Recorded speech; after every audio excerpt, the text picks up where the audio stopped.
রাইস্টার কিভাবে মারা গেল তা জানতে জ্ঞান গেমিং রওনা হলো কলাপুর গ্রামের উদ্দেশ্যে। গ্রামে পৌঁছে সে সবাইকে জিজ্ঞেস করে, রাইস্টার কিভাবে মারা গেছে কেউ কি জানেন?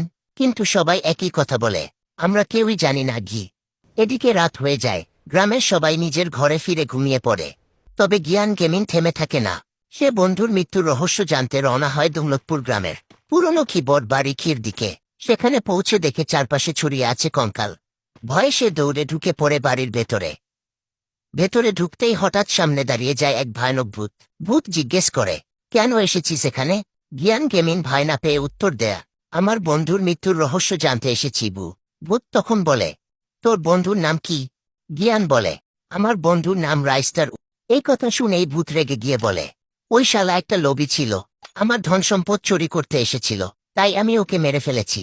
এই কথা বলেই পুরো ঘর অন্ধকার হয়ে যায়। সকালে গ্রামবাসীরা দেখে কবরস্থানের পাশে পড়ে আছে আরও একটি লাশ। হ্যাঁ, এবার সেটা জ্ঞান গেমিং এর লাশ। পরবর্তী ভিডিওতে বাংলাদেশ টপ 1 কে দেখতে চাইলে কমেন্টে লিখো বিগ ধাপ 1 আর লাইক দিতে ভুলো না।